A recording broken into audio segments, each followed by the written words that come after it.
Hi, it's Barry. Welcome back to my channel.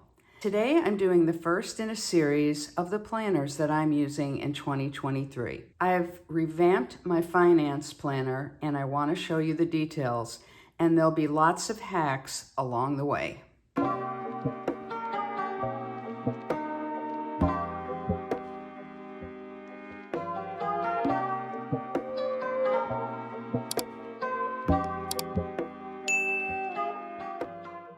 So let's get started. You've all seen recently my monogram eclipse, and you've seen the detail in that planner.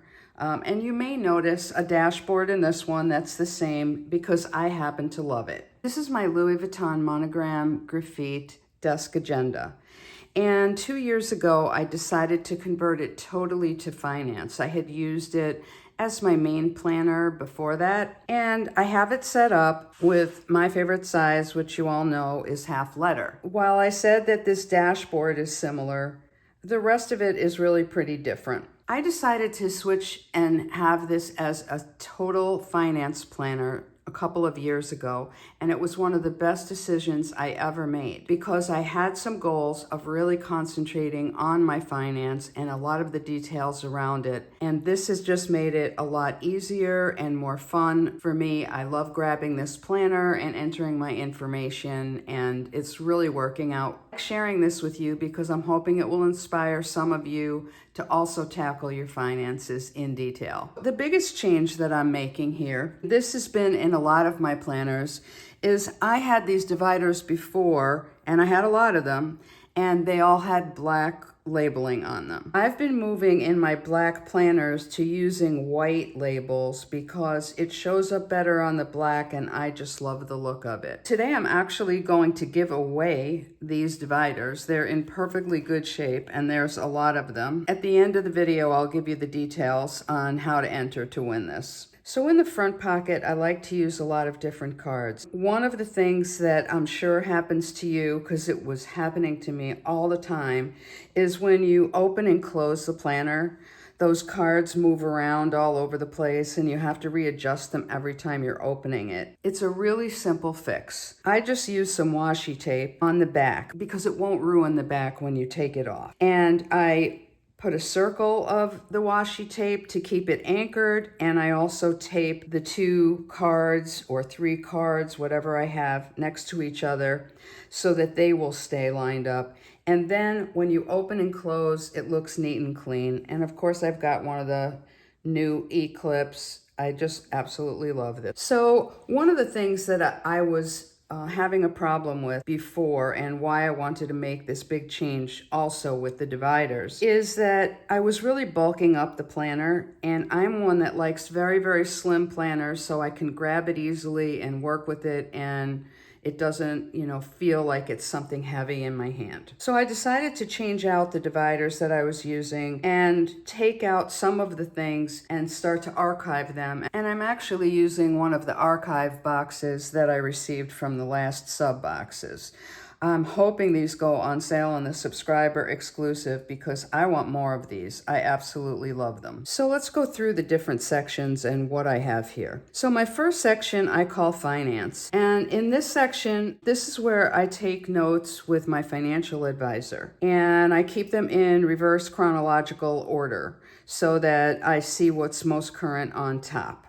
So what I have at the front of this, and I can't show you the actual notes, obviously, 2 inserts that are my mainstay: meeting notes and the task planner. These work really well for taking notes during those calls and making notes prior to the calls, because I like to use this one for pre-planning. And then I have my most current items, plus like a printout of some things that he sent me in this section. If I need to go further back, I grab the archive box. My next section is income. I do enjoy having a dashboard underneath the clear dividers. And what I did with a number of my planners is when we started getting the dated calendar sheets in our sub box, I wasn't really using those because I already had a system, but I definitely grabbed the cover sheets to use because they look beautiful. In this section, this is my income section, and I am a consultant, so it's not like I just get a paycheck and then I don't have to think about all the other things. And also, some of you do work a regular job where you get a paycheck that way, but you might have a side hustle, and this would work really well for that. What I do is I'm concerned with the yearly, and how I deal with it is by using a monthly tracker. In this, I am able to list all the different items and the different sources that they come from. And I've just put the November page here so you could see what it looks like because it hasn't been filled in yet. Then you take the totals from the month, and also you get to spread them out by the source in here, and you can do a lot of analysis. Pulled this out so that you can see it a little bit better. But within my income section, I do have 3 tabs sticking out, and what they are just avant-garde page flags. And I have applied a silver foiled sticker to each one. The first one is a spreadsheet that I print out from my computer,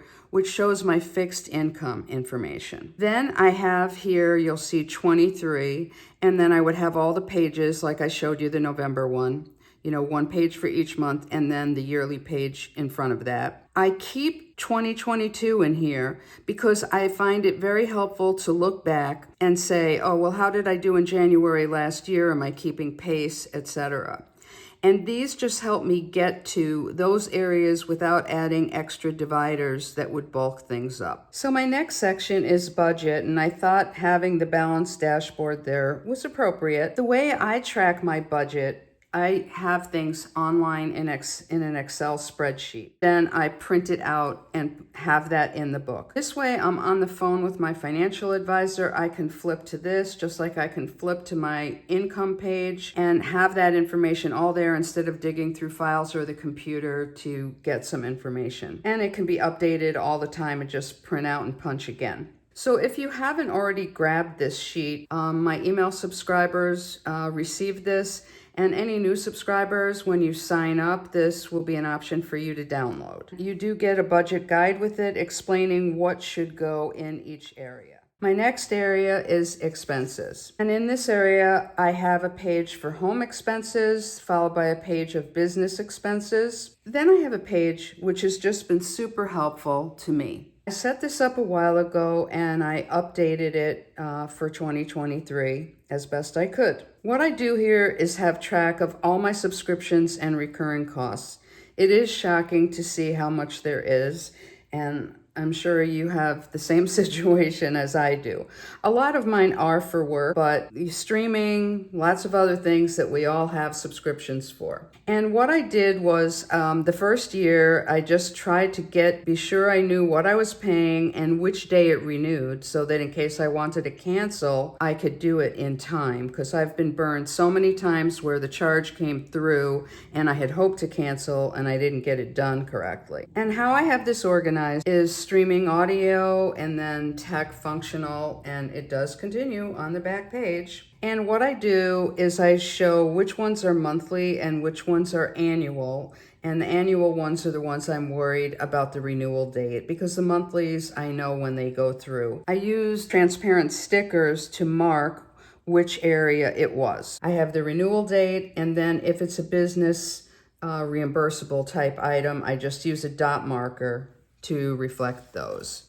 The next area that I have are my current purchases, and I try to keep a good running list of this. And I do have all of my past purchase trackers in my archive box, because that is something that I sometimes go back to look, what did I pay for that planner or whatever else. It's just good to have it around. Since I come to this page a lot, I do have a page marker on the top of it to get to it. My last section is notes. And I love these section covers. I love this dashboard, and it is perfect for layering. So in this section, here's what I have. Before, I had a whole section, for example, for insurance. I found that I really didn't need it. I needed a page that shows all my insurance information and when renewal dates are and things like that. And same with gift cards. I had a list of gift cards. I actually had gift cards in sleeves in here, and that was bulking the planner up, so I took that out. But I did keep keep a page of the gift cards, but I just keep some basic information in here. For example, my car lease, credit cards, and when they renew. Like I mentioned, my homeowners, just information on my homeowners, a one-page thing on gift cards instead of a whole section. And then here, I can't really show you this, but this is a summary of all my accounts that I have in an Excel spreadsheet on my computer. I printed out landscape and punch it. If you do a lot of this where you're in half letter and you're punching a whole page, if you trim a little bit of the right side of the page, then it folds in and doesn't hit the discs, so that helps. And again, I have a page flag here to get to this because it's something I need to get to frequently, and I update it frequently. And then you all know that I love to see something exciting in the back of the planner also. And I love this one dashboard because it is two-sided. And then I've got other things in here. And I love looking at this planner. I love working with this planner. And who thought you could be in love with a finance planner? But I find if you really love your planner, you're going to use it more. And if you're seeing inspirational things, it really helps. So for this video's giveaway, you can use the labels I have or pull the labels off. There's a lot of dividers here. And I'd just love to give some of these dividers away to someone who will use them. So to enter for the freebie, all you need to do is like the video, leave a comment below, and make sure you're on my email subscriber list. In my upcoming videos, I'll be showing more of my 2023 planners, and I'll also be showing you how to hack your CP Petite. Thanks for joining. See you next time around.